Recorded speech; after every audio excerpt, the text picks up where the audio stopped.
नमस्कार, स्वागत है आप सभी का हमारे इस खास कार्यक्रम में। योग हमें उन चीज़ों को ठीक करना सिखाता है जिन्हें सहा नहीं जा सकता, और उन चीज़ों को सहने की शक्ति देता है जिन्हें ठीक नहीं किया जा सकता। आजकल के खान पान और दिनचर्या के चलते जो सबसे बड़ी समस्या उभर के आई है वो है ओबेसिटी, यानी कि मोटापा। ओबेसिटी सिर्फ हमारे कॉन्फिडेंस लेवल्स के साथ नहीं खेलता, बल्कि कई और बीमारियों की जड़ भी है। चर्चा करेंगे आज इसी विषय पर। हमारे साथ स्टूडियो में मौजूद हैं मीनल तोमर जी, जो कि योग ट्रेनर है, और साथ ही साथ प्रियंका रावत जी, जो कि योग ट्रेनी हैं। ये हमें बहुत ही सरलता से करके दिखाएंगी ऐसे आसन और प्राणायाम जिनसे हम ओबेसिटी से लड़ सकते हैं। स्वागत है आप दोनों का इस कार्यक्रम में। धन्यवाद। तो मीनल जी, यदि हम अपने आसपास देखें तो आज की तारीख में या तो हर इंसान मोटापे से ग्रस्त है या फिर उससे किसी ना किसी तरह से जूझ रहा है। कोई भी कुछ भी खाता है या पीता है तो सबसे पहला विचार दिमाग में यह आता है कि मोटापा ना बढ़ जाए। इस सब की वजह क्या है, रीज़न क्या है? देखिए, जैसे आज का जो हमारा लाइफस्टाइल है और मोटापा हो क्यों रहा है, ओबेसिटी हो क्यों रही है, उसका सबसे बड़ा कारण है एक तो एक्सरसाइज की बहुत ज़्यादा कमी होना जी। और दूसरा आपका खान पान का सही ढंग से ना होना, और या जंक फूड्स ज़्यादा खाना, सही तरीके से आहार या डाइट का पालन ना करना, और हार्मोनल इम्बैलेंस्ड होने की वजह से या स्ट्रेस लेवल होने की वजह से आपको ओबेसिटी हो सकती है। बिल्कुल। तो वही, हम खुद पर इतना ध्यान ही नहीं दे पा रहे हैं, अपनी रोज़मर्रा की ज़िंदगी में इतने व्यस्त हैं जिसकी वजह से ये सब हो रहा है। तो मीनल जी, हमारे पास इतने सारे ऑप्शंस हैं आज की डेट में। अगर देखा जाए तो जिम है या फिर बहुत से तरह के डांस फॉर्म्स हैं, पिलाटीज है, ये सब ना करके हम योग क्यों करें? आपने ये क्वेश्चन बहुत ही अच्छा पुट ऑन किया है। योग हमारी सबसे बड़ी बात है कि सबसे पुरानी विद्या भी है योग, और योग हमारे शारीरिक, मानसिक और आध्यात्मिक तीनों ही तरीके से हमारे ऊपर जो है फर्क करती है। बिल्कुल बिल्कुल। और योग के माध्यम से हम असाध्य से असाध्य बीमारियों को भी जड़ से खत्म कर सकते हैं। बिल्कुल बिल्कुल। और योग के माध्यम से ही हम बहुत कुछ आध्यात्म में भी जागृत कर सकते हैं, जिससे हमारे मानसिक स्थिति को भी बैलेंस करने में वो बहुत बड़ा रोल अदा करती है। बिल्कुल।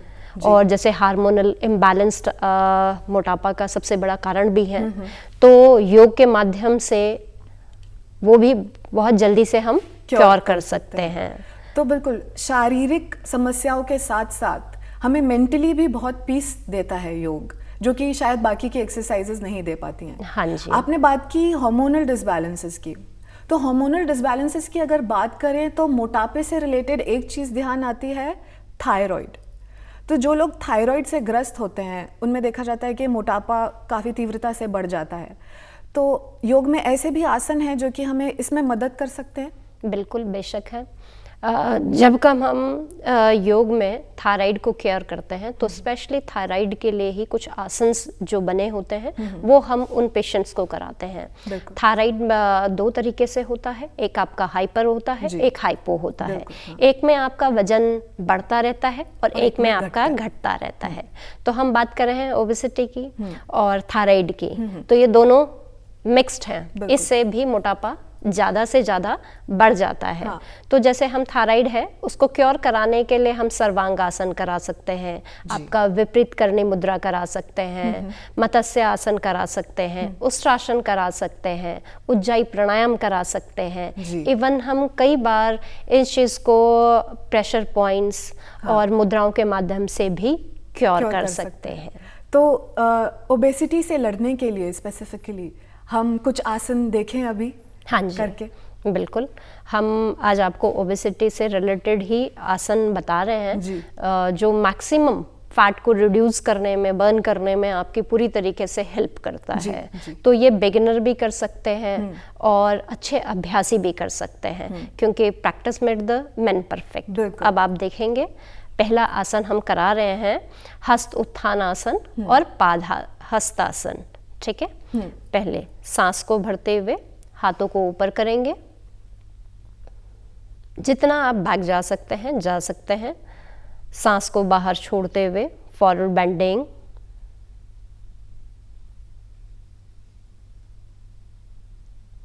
एक बार इसको फिर रिपीट करते हैं। सांस को भरिए, पीछे, सांस को बाहर छोड़ते हुए माथा आगे। ये हो गया आपका हस्त उत्थान आसन और पाद हस्तासन।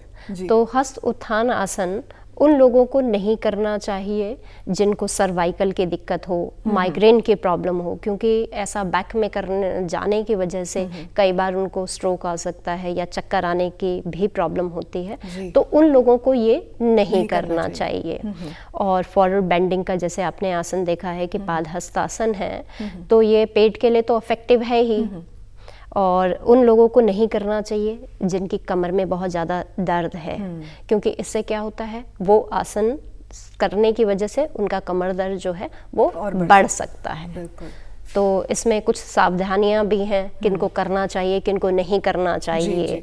तो ये तो अभ्यासी हैं, तो ये लोग तो इसको पूर्ण तरीके से कर सकते हैं, लेकिन जो नए बिगनर्स हैं तो धीरे धीरे ही इस चीज का अभ्यास करें। बिल्कुल, बिगनर्स के लिए शायद इतना झुकाव भी पॉसिबल नहीं है। तो जो बिगनर्स हैं वो धीरे धीरे ही अभ्यास करने के बाद ही इस स्तर पर पहुंच सकते हैं। बिल्कुल बिल्कुल। अब हम अपना अगला आसन देखेंगे। हाँ जी, अब हम दूसरा आसन करा रहे हैं, कोणासन। पैरों को थोड़ा फैला लीजिए, हाथों को ऊपर उठाते हुए दाहिना हाथ लेफ्ट लेग पर टच करेंगे और गर्दन से ऊपर देखेंगे। ये है हमारा त्रिकोणासन। सांस भरिए पुनः स्थिति में, और लेफ्ट हैंड से राइट टो को टच करते हैं और ऊपर देखते हैं। धीरे से वापसी अपने एक बार हम इसे पुनः रिपीट करते हैं। राइट हैंड से लेफ्ट टो को टच करना है, अगेन बैक अपवर्ड, फिर लेफ्ट से राइट को टच करेंगे, वापसी अपनी पुनः स्थिति पर। यह है आपका त्रिकोणासन।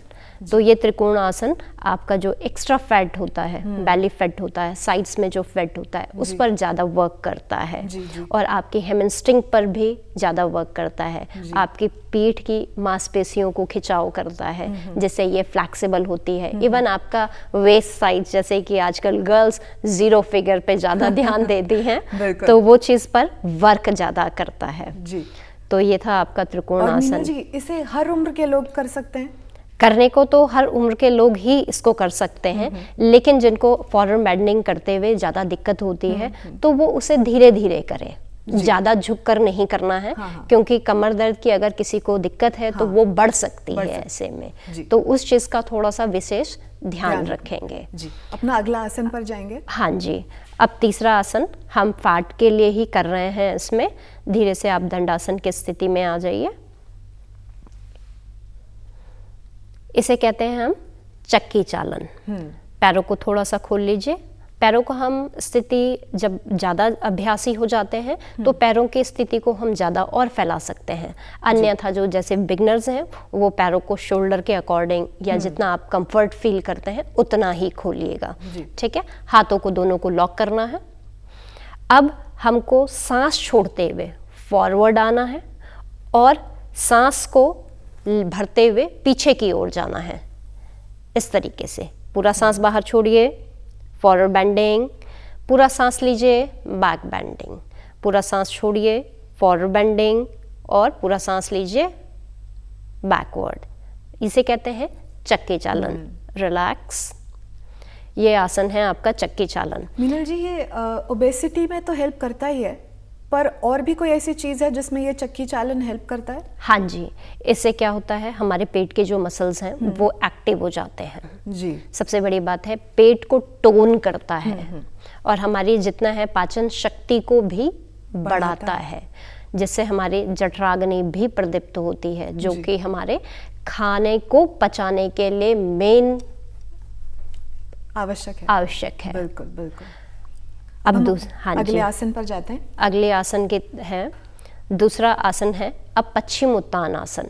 पश्चिम उत्तान, हाथों को ऊपर, सांस भरते हुए, सांस को बाहर छोड़ते हुए माथा घुटने पर लगाना है। ये इसकी पूर्ण स्थिति है। और जो नए अभ्यासी हैं वो इस तरीके से नहीं कर सकते हैं। जो प्रैक्टिसर, जो ज़्यादा प्रैक्टिस करते हैं, वो उसको कर सकते हैं। सांस भरिए, वापसी। एक बार पुनः देख लीजिए, सांस को बाहर छोड़ना है और माथा आपका, चिन पोर्शन, माथा आप टच कर सकते हैं इसमें जी। तो जो पुनः वापसी आ जाइए। हमारे दर्शक जो कि बिगनर्स हैं, तो वो अपना माथा घुटने पर टच नहीं कर सकते। हाँ जी, जैसे जो बिगनर्स हैं वो धीरे धीरे हाथों को उठाकर जहाँ तक भी उनका हाथ पहुँचता है और वो धीरे धीरे फॉरवर्ड बेंडिंग करना सीखेंगे। तो जब हम इस आसन को करते हैं, इस आसन का सबसे बड़ा बेनिफिट है कि जिन लोगों की हाइट नहीं बढ़ती है वो अगर इस आसन को करते हैं तो उनकी हाइट भी ग्रो होती है। क्योंकि ये हैमस्ट्रिंग पे तो वर्क करता ही है। और जब हम इसमें फॉरवर्ड बेंडिंग कर रहे हैं तो पेट के मसल्स एक्टिवेट होते हैं, हमारे पैनक्रियाज एक्टिवेट होते हैं। इवन कोई अगर डायबिटिक वाला पेशेंट है वो भी अगर इसे कर सकता है तो उससे भी डायबिटीज भी क्योर होती है। इससे हमारा लीवर एक्टिवेट होता है, पैनक्रियाज एक्टिवेट होते हैं, हमारा डाइजेस्टिव सिस्टम स्ट्रांग होता है हैमस्ट्रिंग। इवन सबसे बड़ी बात यह है कि जो हमारी रीढ़ की हड्डी है वो लचीली बनती है, फ्लैक्सिबल होती है। तो रीढ़ से संबंधित जितने भी होने वाले जो रोग हैं वो इससे क्योर हो सकते हैं। जी बिल्कुल, तमाम इसके फायदे हैं। और बढ़ते हुए बच्चों के लिए शायद और ज़्यादा फायदा है क्योंकि वो हाइट में मदद करता है। हाँ जी बिल्कुल, तो बेशक है। अब हम अपने अगले आसन में जाएंगे। हाँ जी, दूसरा आसन है, इसके बाद नौका आसन। आप धीरे से लेट जाइए पीठ के बल। अब सांस भरते हुए आपने उठना है और पैरों को भी उठाना है। यह है नौका आसन। वापस सांस छोड़िए, रिलैक्स। अगेन सांस भरिए ऊपर, पैरों को भी, और इस तरीके से। यह है नौकासन की स्थिति। वापस धीरे से वापस जाएंगे, रिलैक्स। ये नौका आसन है। पेट पर भी इससे हमारा अमाशय, पेट के जितने मसल्स हैं वो एक्टिव होते हैं। और इवन कई लोगों को जैसे धरन हो जाती है या नाल टल जाती है, तो योग में भी नौका आसन से उसको हम ठीक कर सकते हैं। जी जी। तो ये मैक्सिमम नौका आसन स्टार्टिंग में नहीं, जिन बिगनर्स से होता है, तो जितना संभव है उतना ही करें। ज़्यादा जोर जबरदस्ती करने की जरूरत नहीं है, क्योंकि धीरे धीरे ही प्रैक्टिस करके ही आप इनमें महारत हासिल कर सकते हैं। और जिन लोगों को बैक प्रॉब्लम्स हैं, क्या वो कर सकते हैं नौका आसन? नौका आसन हाँ, वो भी कर सकते हैं इसमें। हाँ जी, पर धीरे से करेंगे। जैसे उठते हुए तो ज़्यादा झटका लेके नहीं उठना है, ताकि जर्क ना हो। बिल्कुल, तो आराम आराम से, आराम आराम से इस चीज़ को करना है। अब दूसरा आसन हम आपको बता रहे हैं, भुजंगासन। हाथों को चेस्ट के बगल में, पूरा सांस लीजिए ऊपर,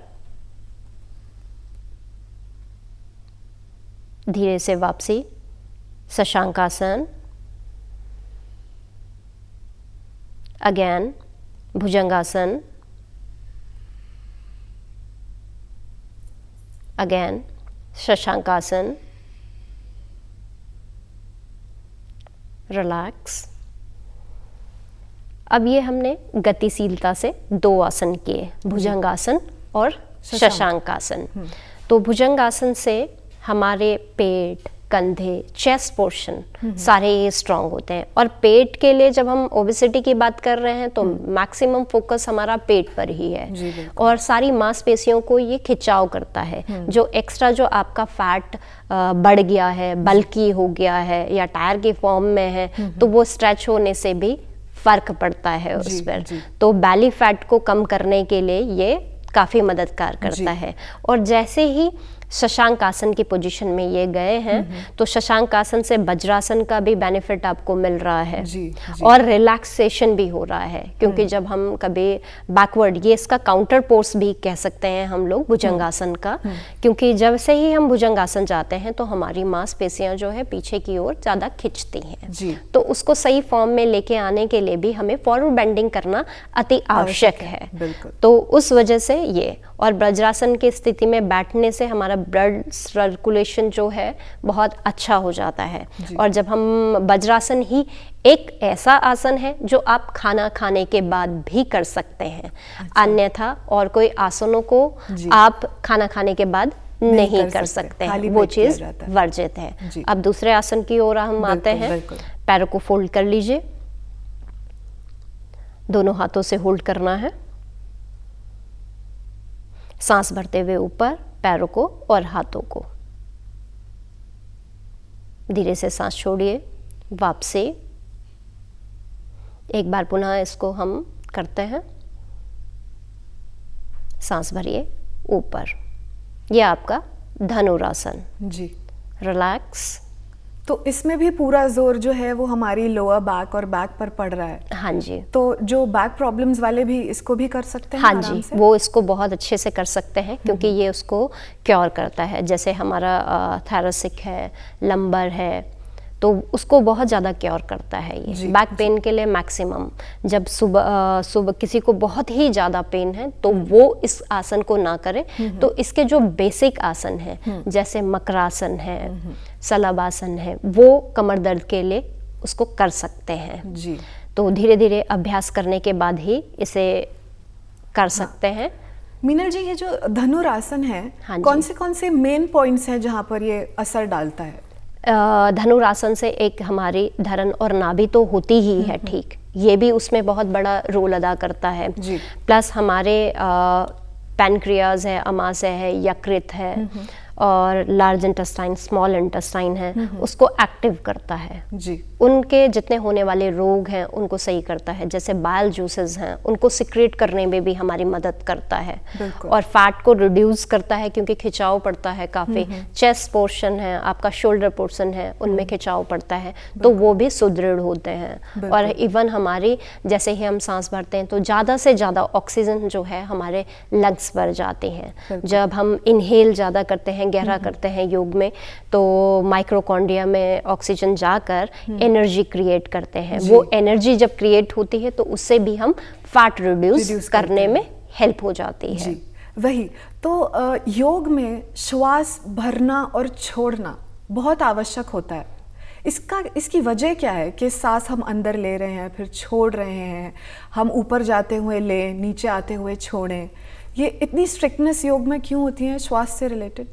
स्ट्रिक्टनेस तो नहीं बोलेंगे आप उस चीज़ को, क्योंकि जब हम सांस भरते हैं तो ज़्यादा से ज़्यादा ऑक्सीजन हमारे लंग्स तक और डायफ्राम तक जाए जी। जिससे हमें ज़्यादा ऑक्सीजन होएगा तो हमारे लंग्स में, हमारे डायफ्राम तक उसमें अफेक्टिव करेगा, जिससे हमारा हार्ट रेट ठीक होगा, ब्लड सर्कुलेशन सही हो जाएगा। और जब भी हम छोड़ेंगे तो जितना भी हमारी कार्बन डाइऑक्साइड है, जो भी शरीर का गंदगी है या जो भी चीज़ है वो बाहर सिक्रेट हो जाए प्रॉपर। और जितनी ज़्यादा ऑक्सीजन हम लेंगे उतनी ज़्यादा हमारी जो मसल्स हैं, सेल्स हैं, उन पर जाएगी और वो अच्छे से वर्क कर पाएंगे। उनकी कैपेसिटी जो है वो बढ़ जाएगी और लचीलापन शरीर में ज़्यादा आ जाएगा। जी। तमाम फायदे हैं श्वास ठीक से भरने और छोड़ने के लिए योग में। हाँ जी, सांस लेने, गहरी सांस लेने से आपको मेंटली रिलैक्सेशन बहुत ज़्यादा मिलता है, क्योंकि ऑक्सीजन की जो कैपेबिलिटी है वो ब्रेन तक होती है, पूरा न्यूरो पाथ इसमें आपका चलता है, तो वो भी सब इससे बेनिफिट होता है। बिल्कुल। मीनल जी, अगले आसन पर जाएंगे? हाँ जी, अब हम आपको हलासन के विषय में बताएंगे। हलासन। अब अर्ध हलासन के विषय में बता रहे हैं। ये भी पेट के मसल्स को बहुत ज़्यादा एक्टिव करता है जी। ठीक है, लेग्स को उठाते हुए 90 डिग्री पर, सांस बाहर छोड़ते हुए पैर वापस 30 डिग्री, अगेन रिपीट करना है। सांस भरिए ऊपर, सांस को बाहर छोड़ना है नीचे, रिलैक्स। ये आपका हलासन है, अर्ध हलासन। पूर्ण तो नहीं बता रहे हैं लेकिन अर्ध ही बता रहे हैं, क्योंकि कुछ बिगिनर्स भी हैं जिनको ये आसन करना है और क्योंकि फैट रिड्यूस करना है तो उसके लिए ये आसन आप कर सकते हैं। और इन आसनों को आप गतिशीलता से अगर ज़्यादा करते हैं तो फैट पर ज़्यादा अच्छे से वर्क करता है। जी। तो इन आसनों से आपका मैक्सिमम फोकस जो है वो पेट की नस नाड़ियों पर ही रहता है या पेट के ऑर्गन पर ही रहता है, जिससे आपका खाना पचाने की क्षमता अच्छी हो जाती है, खाना अच्छे से डाइजेस्ट हो जाता है, आपको कब्ज नहीं रहती, आपको गैस नहीं होती है। और काफ़ी जो समस्याएं हैं पेट से, 90% जो रोग होते हैं वो हमारे पेट से ही संभव होते हैं।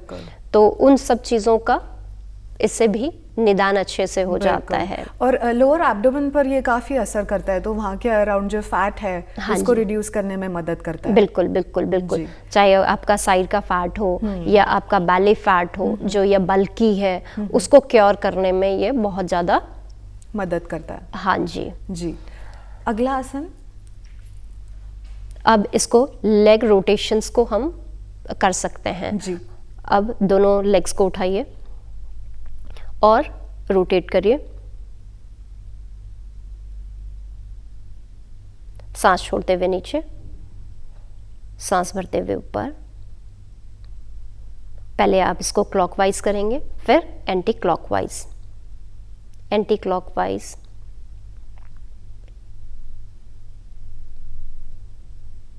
रिलैक्स। इस तरीके से आप इसको कर सकते हैं। ये आपके पूरे पेट पर ज़्यादा से ज़्यादा अफेक्ट करता है। जितनी बार लेग आप ऊपर लेके जाते हैं उतनी बार थोड़ा सा प्रॉब्लम तो होती है, खिंचाव पड़ता है पेट पर, नस पर, लेकिन धीरे धीरे ही इस आसनों को आप कर सकते हैं, जितना ज़्यादा हो सके संभव कर सकते हैं। जो स्टार्टिंग के जो बिगिनर्स हैं वो कम करें, फिर धीरे धीरे उसका जो है क्षमता बढ़ा दें, जैसे 20 कर लें, 15 कर लें पहले शुरू में स्टार्टिंग है, फिर इसको 50 कर सकते हैं, 100 कर सकते हैं, जितनी आपकी अपनी क्षमता है। हाँ जी, अपनी क्षमता अनुसार आप इसको कर सकते हैं। तो मीनू जी, तमाम आपने हमें आसन और प्राणायाम बताए। मेरे पास समय की कमी है, तो इसके बाद हम इसे किस तरह से अंत कर सकते हैं? ये पूरा सीक्वेंस हमने किया, इसकी एंडिंग हम कैसे करें? हम इसको ओंकार नाद से इसकी एंडिंग कर सकते हैं। दोनों हाथ ज्ञान मुद्रा में और गहरा लंबा सांस लेंगे। ओम का स्वर उच्चारण करिए। ओम।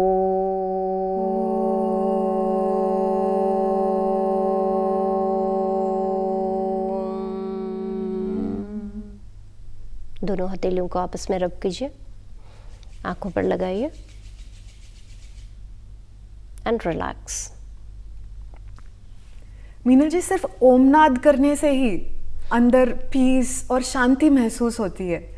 योग की ये शायद एक पावर है। हाँ जी, ओम हमारे सबसे पहले मणिपुर चक्र पर अफेक्ट करता है और ओम से ही कई बीमारियों को केयर होता है। जैसे ही हम ओम का स्वर उच्च स्वर में बोलते हैं तो ओम के उच्चारण से जो वाइब्रेशंस होती है वो हमारे पाचन शक्ति पर वर्क करती है, फैट पर, लिवर पर, पैनक्रियाज पर।